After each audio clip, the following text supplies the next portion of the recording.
Good evening student. ये मैं इस सीरीज को फिर से शुरू कर रहा हूँ। थोड़ा बीच में गैप हुआ, तो जो मैंने अभी तक पढ़ा दिया है उसके आगे मैं शुरू करता हूँ। आज हम जो स्टार्ट कर रहे हैं वो हमारा क्लास 12th का चैप्टर 3 है, जिसे हम करंट इलेक्ट्रिसिटी, है ना, जिसे हम करंट इलेक्ट्रिसिटी के नाम से जानते हैं। तो अगर मैं इसके इंट्रोडक्शन की बात करूं तो यहाँ पर ध्यान देने वाली सबसे पहली बात यह है कि जो हमारा चैप्टर 1 एंड 2 था वहां पर हमने स्टडी किया about charge, but charge it at rest. कहाँ पर? रेस्ट पर। अब ये जो चार्ज रेस्ट पर था तो वहां पर जो इलेक्ट्रिसिटी थी वो आपका इलेक्ट्रोस्टैटिक्स था। वो आपका क्या था? वो आपका था इलेक्ट्रोस्टैटिक्स। अब जो हमारी कंडीशन आ रही है, ये चार्ज जो है ये चार्ज अब मूव करेगा, और चार्ज के मूव करने से बनेगा करंट इलेक्ट्रिसिटी। अब क्या बनेगा? अब बनेगा करंट इलेक्ट्रिसिटी। तो रीजन आप ये भी कह सकते हैं कि ये चार्ज मूव क्यों करेगा। तो चार्ज के मूव करने का जो रीजन है वो हमने देखा चैप्टर 2 में, और रीजन है पोटेंशियल डिफरेंस। मतलब कोई भी दो पॉइंट है, एक पॉइंट है ए और दूसरा पॉइंट है बी, और इस पॉइंट ए से बी तक अगर चार्ज मूव कर रहा है, मान लीजिए कोई डॉट चार्ज एक मूव कर रहा है, तो ये मूव ही इसलिए कर रहा है क्योंकि इन दोनों चार्ज के बीच में पोटेंशियल डिफरेंस है। ठीक है, तो चार्ज आपका रेस्ट पे है, इलेक्ट्रोस्टैटिक्स है। अब ये चार्ज मूव करेगा ड्यू टू पोटेंशियल डिफरेंस, तो क्या बनेगा? करंट इलेक्ट्रिसिटी बनेगा, जिसकी स्टडी हमें इस चैप्टर में करनी है। समझ रहे हैं आप इस बात को? ठीक है, तो चलिए देखते हैं कि चार्ज के मूव करने पर क्या होगा। क्लास 10th से ही आप जानते हो कि charge flowing is known as electric current. Charge flowing is known as electric current. और यहां पर चार्ज फ्लोइंग जब कह रहा हूं मैं, यानी कि जो लास्ट टेंथ है उससे आपका ये है कि charge flowing, charge flowing per unit, charge flowing per unit time, इसको कहा गया इलेक्ट्रिक करंट और डिनोट किया गया आई से। ये क्लास 10 से था। यहाँ पे जब चार्ज फ्लोइंग की बात कर रहे हैं तो चार्ज दो ही हैं आपके, पॉजिटिव चार्ज यानी कि प्रोटॉन, और आपका नेगेटिव चार्ज यानी कि इलेक्ट्रॉन। अब चार्ज फ्लोइंग का मतलब है चार्ज का मूव करना। भाई फ्लोइंग का सीधा सा मतलब है चार्ज का मूव करना। तो अगर मैं आपसे बेसिकली पूछूं कौन सा चार्ज मूव करेगा, तो आपको पता है कि चार्ज मूव करता है वो होता है इलेक्ट्रॉन। चार्ज कौन सा मूव करेगा? तो चार्ज आपका मूव करेगा इलेक्ट्रॉन। लेकिन अभी जब हम डायरेक्शन ऑफ करंट पढ़ेंगे तो उसमें कहेंगे कि direction of flow of positive charge is known as ये। तो वो क्यों है उसको वहां पर हम देखेंगे। लेकिन बेसिकली एक किस चार्ज की वजह से, किस चार्ज के मूव करने की वजह से इलेक्ट्रिक करंट बनता है, तो आपका इलेक्ट्रॉन, क्योंकि इलेक्ट्रॉन ही आउटर सेल में होते हैं और ही एज फ्री इलेक्ट्रॉन होकर के मूव करते हैं तो इलेक्ट्रिक करंट बनता है। ठीक है, कभी भी प्रोटॉन आपका फ्लो नहीं करता है, लेकिन वो ऐसा क्यों कहा जाता है मैं आपको ये चीज बताऊंगा आगे, रीजन। ठीक है, तो अब हमें सबसे पहला जो देखना है इलेक्ट्रिक करंट देखना है। देखिए, सबसे पहले जो हमें देखना है वो हमारा जो कॉन्सेप्ट है,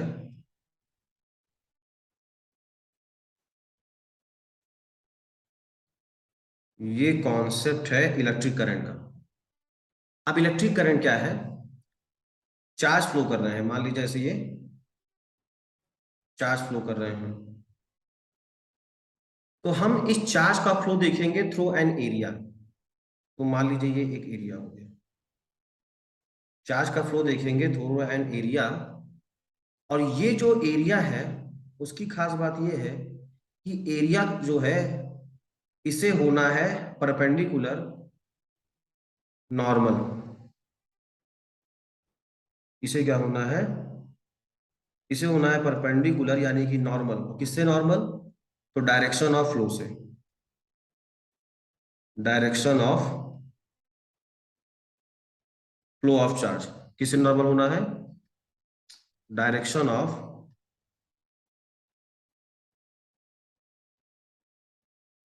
फ्लो ऑफ चार्ज से इसे नॉर्मल रहना है।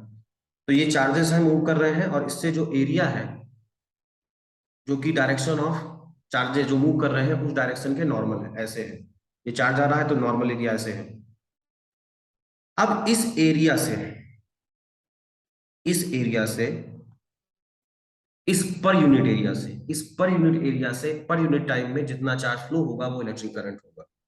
इस पर यूनिट एरिया से पर यूनिट टाइम में, तो यूनिट एरिया मतलब स्मॉलेस्ट कह सकते हैं 1 मीटर स्क्वायर का, यूनिट टाइम का मतलब 1 सेकेंड में जितना चार्ज फ्लो होगा वो क्या कहलाएगा? Electric current. तो बेसिकली हमको पता नहीं रहता है कि असल में कितना चार्ज यहाँ पे फ्लो करने वाला है, तो हम ये कह देते हैं कि यहाँ से कुछ एवरेज चार्ज मान लीजिए फ्लो कर रहा है डेल्टा क्यू। एवरेज क्यों? क्योंकि हमें पता ही नहीं कितना है। और ये डेल्टा क्यू चार्ज फ्लो होने में जो टाइम लग रहा है वो लग रहा है डेल्टा टी। तो यहाँ पर जो आपका इलेक्ट्रिक करंट आई होगा वो हो जाएगा charge flowing that is delta Q per unit area and per unit time is delta T. तो delta Q upon delta T is charge flowing per unit time. ये आपका है एवरेज करंट। ये क्या है? ये है average current through the area. ठीक है, और एवरेज इसलिए क्योंकि ये पता नहीं कितने चार्ज फ्लो हो रहे हैं, तो कह सकता हूं मैं कि करंट अगर वैरी कर रहा है तो। लेकिन अगर मैं इसी पे अप्लाई कर दूं condition, limit delta T tends to zero, delta Q upon delta T, तो आपका यहाँ पे करंट बन जाएगा D Q upon D T. और ये कैसा हुआ? तो ये क्लास 12 से 11 में पढ़ाया ऐसा क्यों होता है। तो ये जो करंट है ना ये इंस्टेंटेनियस करंट है, और इसी से निकल के आता है formula I equal to simply Q upon T.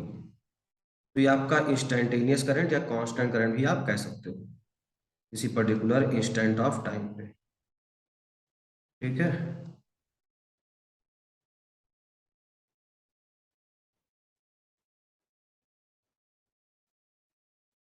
Okay. तो ये इलेक्ट्रिक करंट की डिफिनेशन हो गई। यहां से इलेक्ट्रिक करंट आई सीधे क्या हो गया? यहाँ पे क्यू का मतलब है इलेक्ट्रिक चार्ज, क्यू का मतलब क्या है? तो ये इलेक्ट्रिक चार्ज है, और टी का मतलब यहाँ पे क्या है? टाइम है। तो ये क्लास 10 से भी आप जानते हो। ठीक है, अब यहां पर अगर मैं इसका यूनिट फाइंड करने जाऊं, देखिएगा आई होता है क्यू अपॉन टी। अब यहाँ पे जो चार्ज क्यू है इसकी यूनिट होगी कूलम, कूलम का सी लिखेंगे, टाइम का सेकंड लिखेंगे। तो इसे हम कूलाम पर सेकंड और कूलाम सेकेंड इनवर्स, ये कह देंगे कि इसका एसआई यूनिट है। ये क्या है इसका एसआई यूनिट है। लेकिन जिस साइंटिस्ट ने इसके बारे में बताया वो थे एम्पियर। तो एक्चुअली में SI unit of electric current is ampere and the ampere is written in short form A. तो SI unit of current is ampere and 1 ampere equal to 1 coulomb per second. Okay, ये आपका हो गया SI unit. ठीक है, अब यहां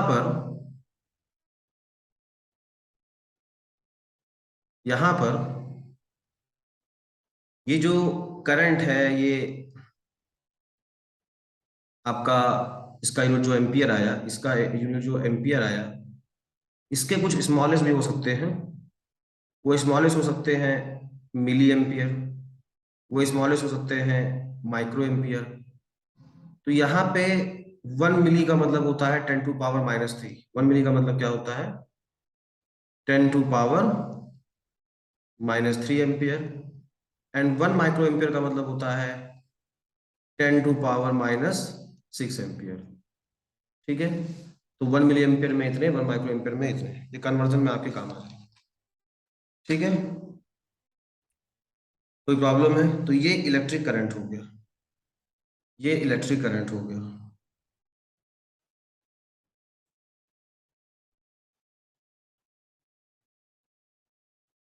तो यहां तक हमने इलेक्ट्रिक करंट देखा। अब हम देख रहे हैं डायरेक्शन ऑफ इलेक्ट्रिक करंट। हम क्या देखेंगे?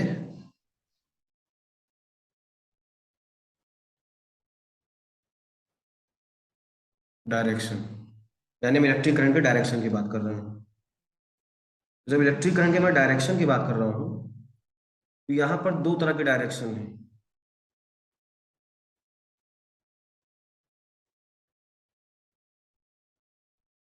एक तो है कन्वेंशनल और एक है आपका इलेक्ट्रॉनिक।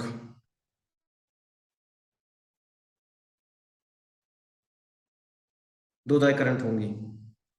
अब ये कन्वेंशनल का मतलब क्या है? कन्वेंशनल का मतलब जो मान लिया गया। अब मान क्या लिया गया? कन्वेंशनल डायरेक्शन ऑफ जो इलेक्ट्रिक करंट है, ये है आपका direction of flow of positive charge. ये क्या है?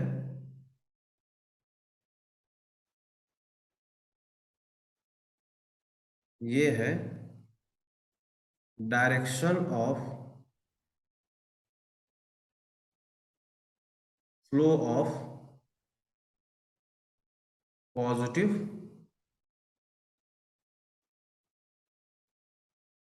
चार्ज। और यहां पे पॉजिटिव चार्ज का मतलब है प्रोटॉन।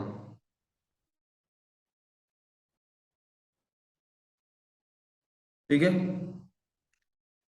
तो अब direction of flow of positive charge मतलब जिस डायरेक्शन में पॉजिटिव चार्ज फ्लो करेगा, जिस डायरेक्शन में प्रोटॉन फ्लो करेगा, उस डायरेक्शन में इलेक्ट्रिक करंट होगी। ये कन्वेंशनल है। क्यों कन्वेंशनल है? क्योंकि भाई मेरे, मैंने आपसे शुरुआत में ही कहा कि ये पॉजिटिव चार्ज प्रोटॉन कहाँ फ्लो करता है? फ्लो तो करते हैं भाई इलेक्ट्रॉन। तो फिर प्रोटॉन के डायरेक्शन को कैसे इलेक्ट्रिक करंट हम दे सकते हैं? वो इसलिए कि जिस समय इस डायरेक्शन ऑफ करंट के बारे में बताया गया, उस समय साइंटिस्ट को जो एलिमेंट्री पार्टिकल के बारे में पता था वो है आपका प्रोटॉन। उन्हें इलेक्ट्रॉन के बारे में कोई जानकारी नहीं थी। तो जब तो इसलिए उन्होंने डायरेक्शन ऑफ करंट को क्या बताया कि जिस डायरेक्शन में पॉजिटिव चार्ज फ्लो करता है, उस डायरेक्शन में आपका करंट होता है। Sorry sorry. ठीक है, लेकिन हुआ क्या? आफ्टर सर्टेन टाइम ये पता चला कि एक दूसरा एलिमेंट्री पार्टिकल भी है, एक दूसरा एलिमेंट्री पार्टिकल भी है जो है इलेक्ट्रॉन।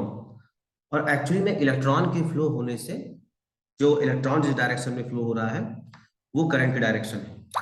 तो जब साइंटिस्ट को ये बात पता चली, तो साइंटिस्ट इसे कैसे सही करते? तो उन्होंने कहा कोई बात नहीं, जो हमने पहले करंट की डायरेक्शन ली है उसे कन्वेंशनल कह लो, यानी जो हमने पहले से मानी है।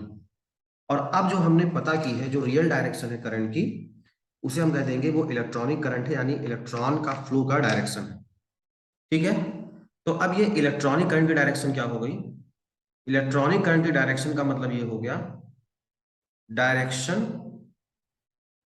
Of flow of negative charge. Negative charge, और इस नेगेटिव चार्ज का मतलब है यहाँ पे इलेक्ट्रॉन। नेगेटिव चार्ज का मतलब क्या है? इलेक्ट्रॉन। लेकिन जब हमें लिखना है करंट की डायरेक्शन को कन्वेंशन के ही रिस्पेक्ट में, तो हमेशा इलेक्ट्रॉन एंड प्रोटॉन फ्लो करते हैं अपोजिट डायरेक्शन में। ये अगर पॉजिटिव चार्ज ऐसे फ्लो कर रहा है, तो नेगेटिव क्या करेगा?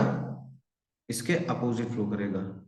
अब करंट की डायरेक्शन अगर मैं ले रहा हूं according to convention the direction of positive charge, तो हम इसको ऐसा भी कहेंगे कि direction opposite to electron, direction opposite to flow of electron is the conventional direction of electric current। तो ये दो डिफिनेशन है, लेकिन आप लिखोगे कन्वेंशनल के ही रिस्पेक्ट में। और कन्वेंशनल का सीधा सा मतलब है कि flow of positive charge, the direction of flow of positive charge the direction of electric current, और the flow opposite to direction of negative charge electron known as the electric current. तो अगर negative charge यानी electron के respect में direction लिखोगे तो इसमें opposite कहोगे। इसमें क्या कहोगे? इसके अपोजिट जो डायरेक्शन है, इसके जो अपोजिट डायरेक्शन है। लेकिन जब पॉजिटिव के रिस्पेक्ट में कहोगे तो जिस डायरेक्शन में पॉजिटिव चार्ज मूव करेगा वो डायरेक्शन हो जाएगा। तो ये हमने इलेक्ट्रिक करंट के डायरेक्शन की बात कर ली। अब अगर मैं आपसे पूछूं कि इलेक्ट्रिक करंट स्केलर है कि वेक्टर, तो कोई ये कह सकता है कि हाँ, अच्छा देखिए, इसको अगर सर्किट में बनाओ तो सर्किट का मतलब क्या है? जैसे मान लीजिए ये मैंने यहाँ पे एक पॉजिटिव और ये नेगेटिव लगा दिया, तो ये जो पॉजिटिव नेगेटिव है, इसमें डायरेक्शन ऑफ करंट क्या होगी? ये पॉजिटिव टू नेगेटिव, ये हो गई पॉजिटिव टू नेगेटिव, क्योंकि इस डायरेक्शन में पॉजिटिव चार्ज फ्लो करेगा। लेकिन इलेक्ट्रॉन कहाँ फ्लो करेगा? इलेक्ट्रॉन इस डायरेक्शन में फ्लो करेगा, ऐसे उल्टा। ठीक है, इलेक्ट्रॉन कहाँ फ्लो करेगा? इस डायरेक्शन में उल्टा फ्लो करेगा। तो फिर इसीलिए मैंने क्या कहा? इलेक्ट्रॉन के opposite and same direction of positive charge. तो अगर आपसे कोई पूछे कि इलेक्ट्रिक करंट स्केलर है कि वेक्टर, तो ऐसा कोई कह देगा कि यार ये तो पे डायरेक्शन है तो ये वेक्टर क्वांटिटी होगा। लेकिन ऐसा नहीं है। इलेक्ट्रिक करंट जो आपका है यहाँ पर, ये है स्केलर। ये क्या है? स्केलर। स्केलर इसलिए है क्योंकि वेक्टर होने का मतलब ये नहीं है कि उसके पास मैग्नीट्यूड है और डायरेक्शन बस वेक्टर हो गया। वेक्टर होने की सबसे इंपॉर्टेंट कंडीशन जो है वो ये है कि ओबे लॉ ऑफ वेक्टर एडिशन। कोई भी क्वांटिटी, फिजिकल क्वांटिटी, वेक्टर तभी होगी जब वो ओबे करेगी लॉ ऑफ वेक्टर एडिशन को। और यहाँ पर लॉ ऑफ वेक्टर एडिशन में दो रूल हैं। एक है triangle law of vector addition और एक है parallelogram law of vector addition, जिसे हमने पढ़ा है क्लास 11th में। तो यहाँ पर जो triangle law of vector addition है या parallelogram law of vector addition है, उससे इलेक्ट्रिक करंट फॉलो नहीं करता है। हाँ, इसमें मैग्नीट्यूड है, इसमें डायरेक्शन है, फिर भी ये आपका हो जाता है स्केलर। ओके, तो यहाँ पे इलेक्ट्रिक करंट स्केलर इसलिए है क्योंकि भले इसके पास मैग्नीट्यूड और डायरेक्शन है, ये ओबे नहीं करता है लॉ ऑफ वेक्टर एडिशन। समझ गए? इस चीज को आपको ध्यान रखना है। ओके, नेक्स्ट जो हमारा कॉन्सेप्ट है उसे हम देखते हैं। अब नेक्स्ट कॉन्सेप्ट क्या है? तो नेक्स्ट कॉन्सेप्ट है हमारा बहुत ही इंपॉर्टेंट कॉन्सेप्ट है, और इस कॉन्सेप्ट से वहां निकलेगा ईएमएफ। ईएमएफ पढ़ेंगे इस कॉन्सेप्ट से हम। तो सबसे पहले हमको समझना है maintenance of steady current in A circuit. यानी किसी सर्किट में अगर हमें स्टेडी करंट बनाना है, स्टेडी करंट का मतलब क्या है? कि एक जैसी करंट कॉन्टिन्यूअस फ्लो करती रहे, तो ये मेंटेनेंस हम कैसे कर पाएंगे? तो स्टेडी करंट बिल्कुल ही सिमिलर है जैसे flow of water in A pipe. Flow of water in ए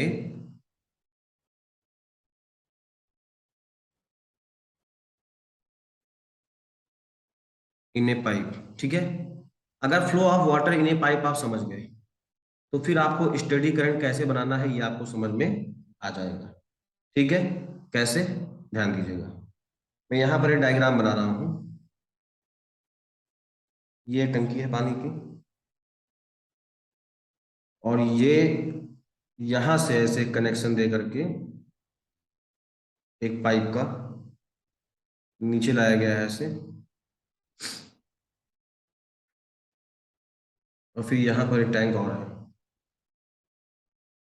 यहाँ पर एक टैंक और,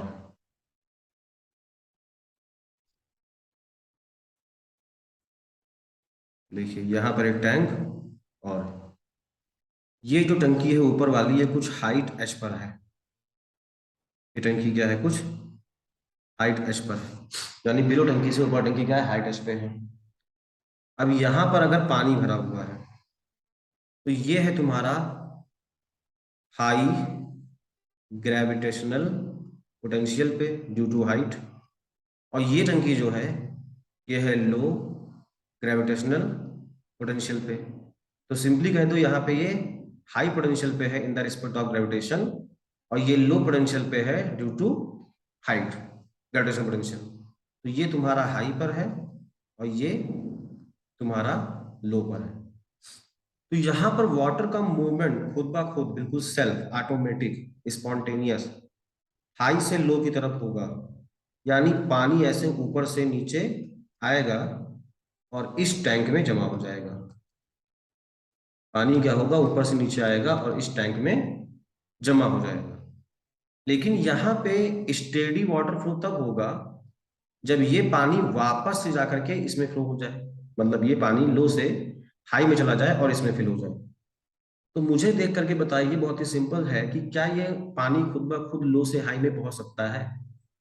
क्या ये पानी खुद ब खुद लो से हाई में पहुंच सकता है? The answer is no. तो अगर आप चाहते हो कि यहाँ पे स्टेडी फ्लो ऑफ वाटर बने और उसमें पानी लो से हाई पर पहुंचे, तो इसके लिए यहां पर लगा दोगे आप एक पंप, वाटर पंप। यहाँ पे क्या लगा दोगे, एक पंप, वाटर पंप। और वो वाटर पंप क्या करेगा, इस पानी को उठा करके जो एक एक्सटर्नल के तरीके से होगा, फोर्स देगा और पानी को यहाँ ले आएगा। तो फिर खुद ब खुद पानी हाई से लो की तरफ आ रहा है। लेकिन लो से हाई तक जाने के लिए हम इस वाटर पंप की हेल्प ले रहे हैं, जिससे यहाँ पे स्टेडी फ्लो ऑफ वाटर बन रहा है। ठीक है। अब मैंने कहा ये जो फ्लो ऑफ वाटर है, स्टेडी फ्लो ऑफ वाटर है, बिल्कुल यही स्टेडी करंट है। तो अगर इसे समझ गए तो अभी आपको स्टेडी फ्लो ऑफ करंट समझने में कोई दिक्कत नहीं होगी। वो क्या है, देखो, सिमिलर वे में सेम तरीके से हमें देखना है study of flow of electric current in a conductor, और सिमिलर वे में ऐसा कुछ होगा। क्या होगा, देखिए यहां पर मैं एक सर्किट बना रहा हूं। देखिए यहां पर मैं एक सर्किट बना रहा हूं।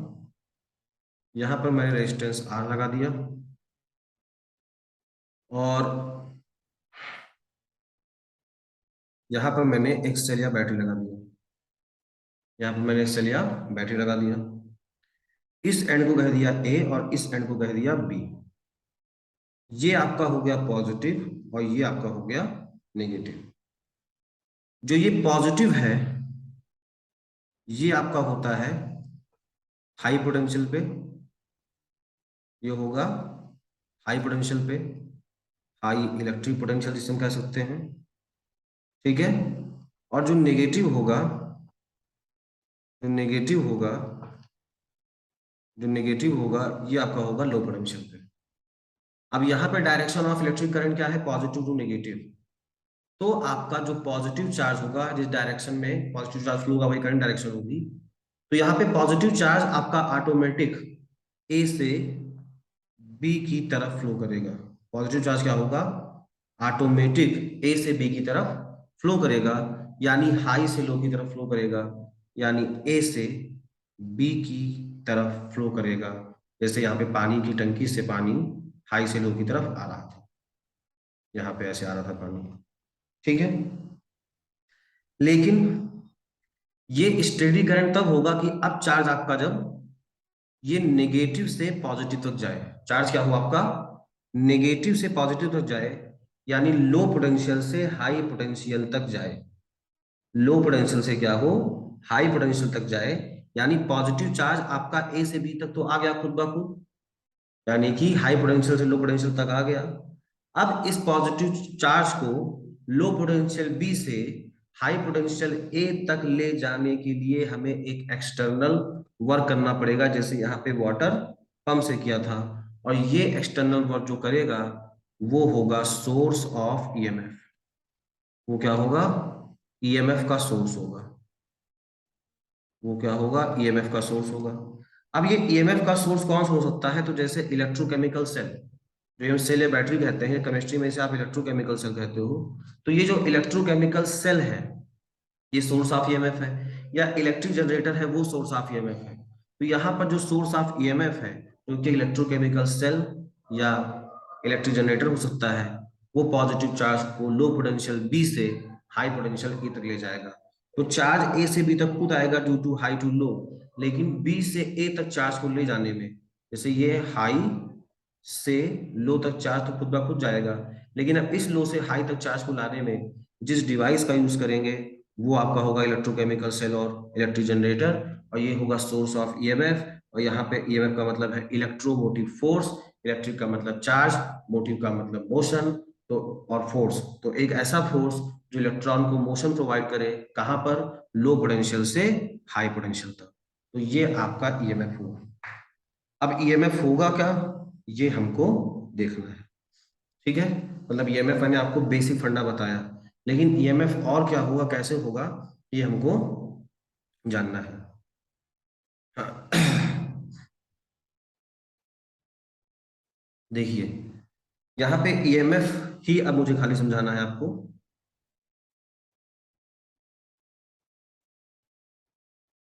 तो खाली जब मैं ईएमएफ की बात करूंगा, जब खाली और खाली मैं ईएमएफ की ही बात करूंगा, तो यहां पर मैं ले रहा हूं एक बैटरी। मैं क्या ले रहा हूं?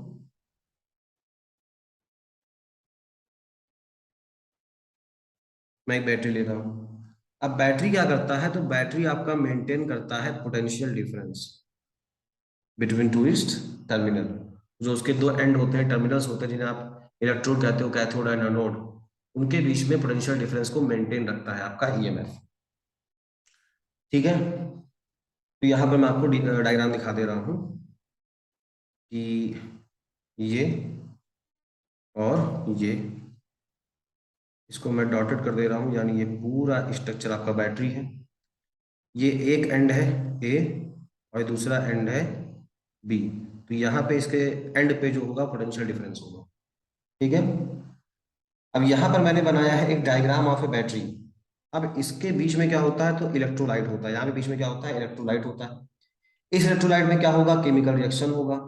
केमिकल रिएक्शन होगा तो केमिकल रिएक्शन से इलेक्ट्रोलाइट में चार्जेस बनेंगे। कैसे चार्जेस बनेंगे? एक बनेगा आपका पॉजिटिव चार्ज, एक बनेगा आपका नेगेटिव चार्ज। अब यहाँ पे जो पॉजिटिव चार्ज है वो मूव करेगा टर्मिनल ए की तरफ। पॉजिटिव चार्ज कहाँ मूव करेगा? टर्मिनल ए की तरफ। और यहाँ पे पॉजिटिव चार्ज को हम लिख रहे हैं एफ एन से। अब ये एफ एन क्या है? यह है फोर्स ऑन पॉजिटिव चार्ज जो जा रहा है ए तक। और यहाँ पे नेगेटिव चार्ज कहाँ आएगा? बी पर। नेगेटिव चार्ज कहाँ आएगा? बी पर। और इस पे जो लगने वाला फोर्स होगा उसे हम कह रहे हैं एफ ई। अब आपको कंफ्यूजन भी हो सकती है कि सर एन क्यों लिखा है ना? तो एन हमने फिर डिनोट कर दिया है। आपको दिक्कत हुआ उसे एफ पी लिख देना, नहीं फोर्स ऑन पॉजिटिव चार्ज। ठीक है, अब यहाँ पर जो फोर्स है पॉजिटिव चार्ज पर वो है एफ एन। जो फोर्स है पॉजिटिव चार्ज पे, जो फोर्स है, जो फोर्स है पॉजिटिव चार्ज पे, वो है आपका एफ एन। ठीक है, वो क्या है आपका? F N. अब यहाँ पे चार्जेस आपके बिल्ड हो गए हैं कहाँ पर? दो टर्मिनल्स पे ए और बी पर। तो हम ये कह देंगे कि यहाँ पर इनके बीच में इलेक्ट्रिक फील्ड सेटअप हो गया है। अब इलेक्ट्रिक फील्ड की डायरेक्शन क्या होगी इस इलेक्ट्रोलाइट में? ए से बी तक, क्योंकि पॉजिटिव से नेगेटिव तक। Due to this electric field क्या होगा? चार्जेस पे फोर्स लगेगा, और उस चार्जेस पे जो फोर्स होगा इलेक्ट्रिक फील्ड की वजह से फोर्स होता है, वो होता है, आपको पता है, F equal to Q E.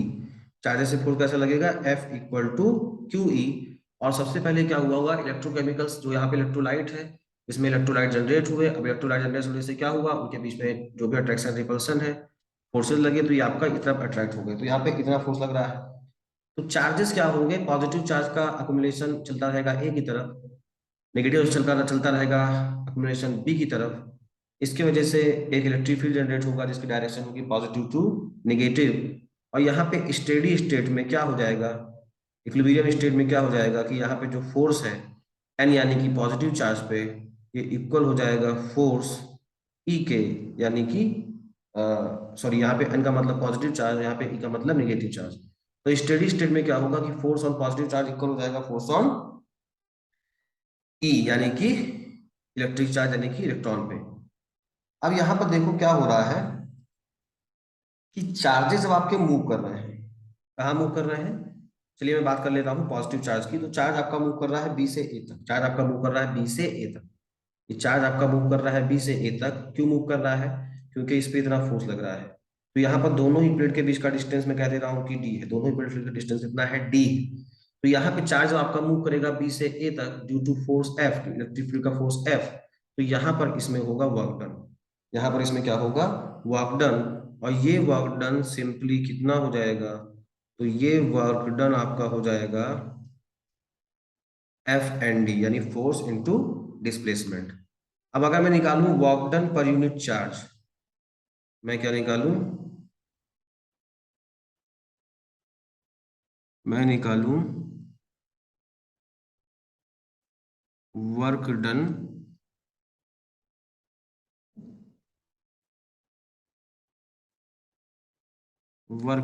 Per unit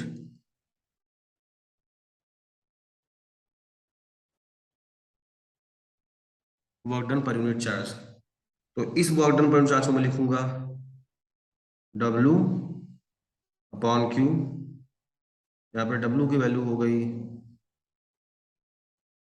F N D upon Q, और इसको लिखेंगे हम ई से, और यहाँ पे हो जाएगा ये ईएमएफ का सिंबल।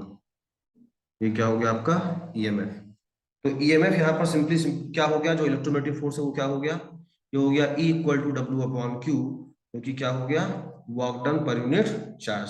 सो इलेक्ट्रोमोटिव फोर्स और ईएमएफ ऑफ द बैटरी और एनी अदर सोर्स। हम यहाँ पे ईएमएफ किसकी बात कर रहे हैं, इलेक्ट्रोमोटिव फोर्स किसकी बात कर रहे हैं, किसी बैटरी की, किसी सोर्स की। और यहाँ पे इसको डिफाइन क्या करोगे कि work done by taking a positive charge, work done by taking a positive charge from lower to higher potential. तो आपको पता है लोअर यहाँ पे क्या है नेगेटिव, और ये क्या है हायर। तो work done per unit positive charge from lower to higher potential, ये आपका क्या हो गया ईएमएफ हो गया। ये आप इस तरह से इसको डिफाइन कर सकते हो, इसे आप इस तरह से डिफाइन कर सकते हो। मैं बोल रहा हूँ लिख लीजिए, थोड़ा सा ये काम नहीं करता है पेन टाइप कभी कभी, कि work done by the source, source का मतलब जो इलेक्ट्रोमोटिव फोर्स का सोर्स है, जो कि बैटरी हो सकता है। Work done by the source in taking a unit positive charge from lower to higher potential. यहाँ पे लोअर का मतलब क्या है बी, हायर का मतलब क्या है ए। ठीक है।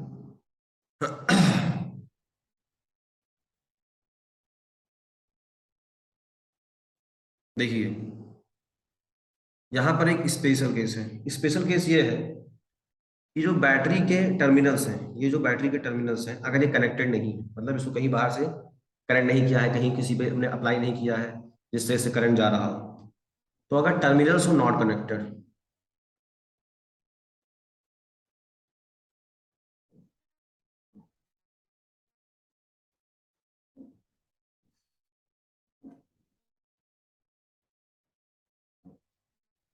टर्मिनल्स क्या हो नॉट कनेक्टेड यानी किसी एक्सटर्नल से हमने इसको कनेक्ट नहीं किया है, तो इस केस में आपका जो एफ एन है यानी पॉजिटिव चार्ज पे फोर्स, ये इक्वल होगा एफ ई के यानी कि निगेटिव चार्ज के फोर्स के, और ये आपका इक्वल होगा क्यू ई के यानी इलेक्ट्रिक फील्ड के फोर्स के।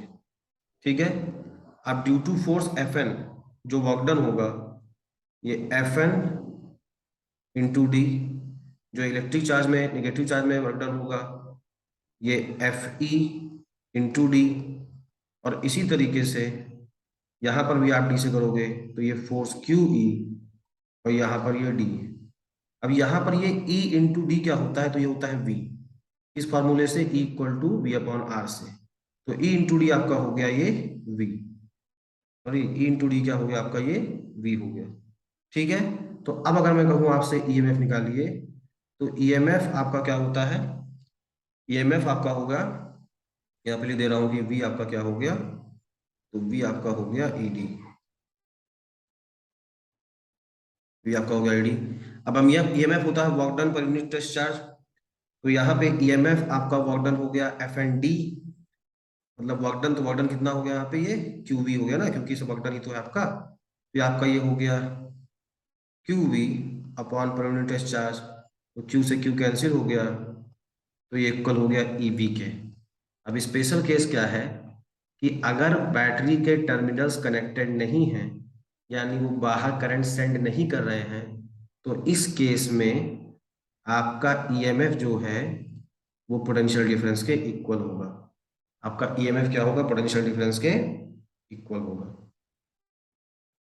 आई बात समझ में, इस केस में आपका ईएमएफ क्या होगा, पोटेंशियल डिफरेंस के इक्वल होगा। कब, जब terminals of the battery are not connected, when terminals of the battery are not connected, तो आपका ई क्या हो जाएगा, वी के इक्वल हो जाएगा।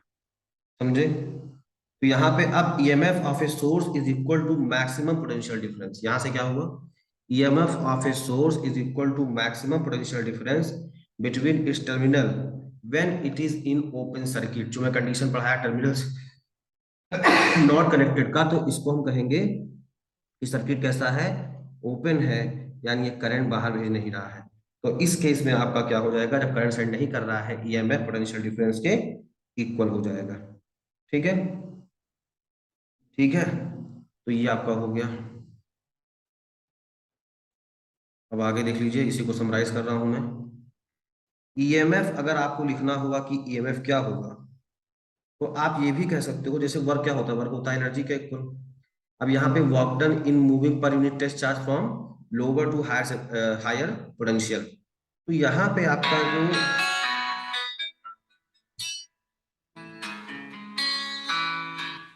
हेलो, क्लास रिकॉर्ड करते हैं, बताओ।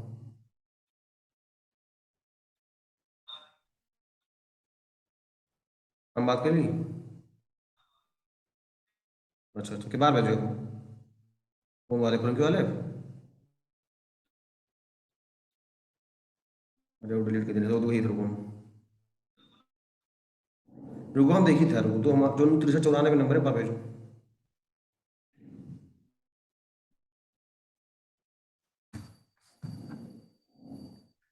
तो यहाँ पे जो ईएमएफ है, ये किसी भी सोर्स का जो ईएमएफ है सोर्स का,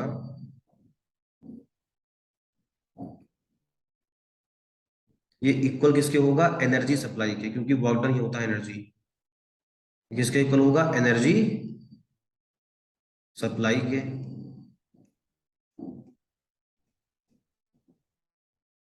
ठीक है, ये क्या होगा, एनर्जी सप्लाई के, वर्क डन इक्वल टू होगा एनर्जी सप्लाई के।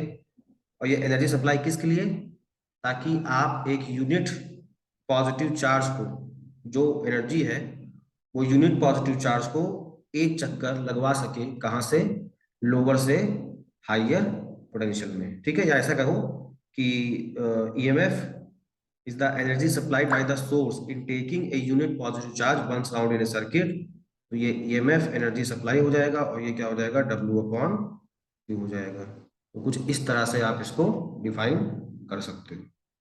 ईएमएफ क्या है जानते हो, तरह का पोटेंशियल डिफरेंस है, तो ईएमएफ का जो एसआई यूनिट है ये वोल्ट हो जाएगा, ईएमएफ का एसआई यूनिट क्या हो जाएगा, तो ईएमएफ का एसआई यूनिट आपका वोल्ट हो जाएगा।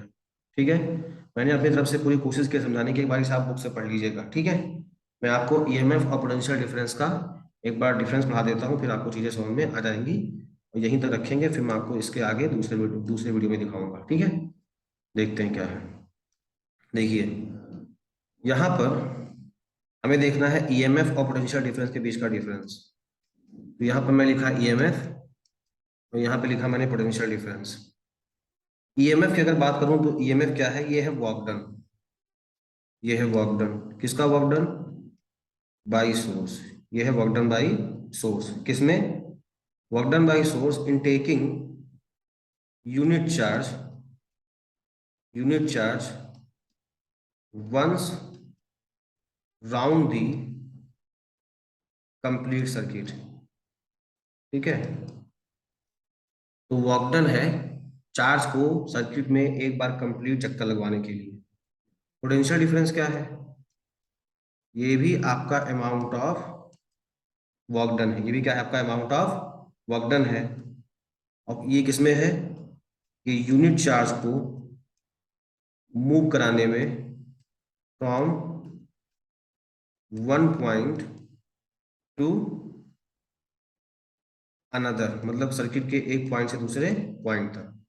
तो सर्किट में किसी भी एक पॉइंट से दूसरे पॉइंट तक लगवाने के लिए पोटेंशियल डिफरेंस काम आएगा, लेकिन पूरे सर्किट में एक कंप्लीट चक्कर लगवाने में कौन होगा? वो ईएमएफ होगा। ध्यान रखिएगा, सर्किट में वैसे ये सर्किट है, ये पॉजिटिव और नेगेटिव, तो यहाँ पॉजिटिव से नेगेटिव, फिर नेगेटिव से पॉजिटिव, ये पूरा एक कंप्लीट चक्कर हुआ। इसमें वर्क डन कौन करेगा? ईएमएफ करेगा। लेकिन सर्किट के एक पॉइंट से दूसरे पॉइंट तक चार्ज को मूव कराने में कौन होगा? पोटेंशियल डिफरेंस होगा। ठीक है, ये जो ईएमएफ है, ये जो ईएमएफ है, ये इक्वल हो सकता है मैक्सिमम पोटेंशियल डिफरेंस के। और ये मैक्सिमम पोटेंशियल डिफरेंस के इक्वल कब होगा? जब ये होगा ओपन सर्किट। बैटरी जो सोर्स होगा वो क्या हो जाएगा? ओपन सर्किट, यानी ये बाहर करंट ना भेजे, नॉट सेंडिंग करंट। यानी अगर बैटरी ऐसे करंट बाहर ना भेजे तो यहाँ पे जैसे मतलब इसको हम कनेक्ट ना करें और करंट बाहर ना जाए, तो यहाँ पे ईएमएफ क्या होगा? वी के इक्वल हो जाएगा। और यहाँ पे दूसरे पॉइंट में इसका क्या कह सकते हो? ये पहला पॉइंट जो था, ये दूसरा पॉइंट जो था, पोटेंशियल डिफरेंस एग्जिस्ट कर सकता है बिटवीन किसी दो पॉइंट में। ठीक है, तो ये बात आप समझ रहे हो। बुक है तो देखिएगा उसमें भी। तीसरा हम अगर देखें इनके बीच का डिफरेंस, तो ईएमएफ जो है, मैं यहाँ पे ईएमएफ दिख रहा हूँ और यहाँ पे हम देख रहे हैं पोटेंशियल डिफरेंस। तो तीसरा चीज जो है, ईएमएफ आपका एग्जिस्ट करेगा कब?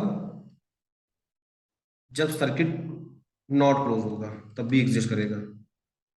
ये सर्किट नॉट क्लोज्ड हो, ओपन सर्किट हो, तब भी ये एग्जिस्ट करेगा। पोटेंशियल डिफरेंस क्या होगा? ये एग्जिस्ट तभी करेगा जब आपका सर्किट क्लोज हो, यानी जब करंट भेजे। तो सर्किट में बाहर करंट जा रहा है तभी पोटेंशियल डिफरेंस होगा, लेकिन अगर सर्किट में बाहर करंट ना जाए तब भी आपका ईएमएफ होता ही है। ठीक है, ईएमएफ एक कॉज है, ईएमएफ एक कॉज है, क्योंकि जब ईएमएफ होता है तब पोटेंशियल डिफरेंस जनरेट होता है, और ये क्या है? इफेक्ट। तो ईएमएफ एक कॉज है, ये एक आपका इफेक्ट है। ये अगर और देखें तो पांचवा, ये आपका लार्जर हो सकता है पोटेंशियल डिफरेंस की। तो दो तीन चीजें पढ़ लीजिएगा, इतना ही बहुत इंपॉर्टेंट है बस। ठीक है, इतनी चीजें इंपॉर्टेंट है इसमें। बाकी अगर आपके पास रेफरेंस बुक है तो मैं आपको रेफरेंस बुक पहले भी कह चुका हूँ, ऐसा जरूर पढ़िए, सेल्फ स्टडी के लिए बेस्ट बुक है। उसके बाद जो क्वेश्चन दिए उसको सॉल्व करिए, तो आप देख सकते हो वहां से। ओके स्टूडेंट, तो इतना ही रखते हैं। अभी अगले वीडियो में इसके आगे मैं करंट इलेक्ट्रिसिटी को और कंटिन्यू करूंगा। Thank you everyone.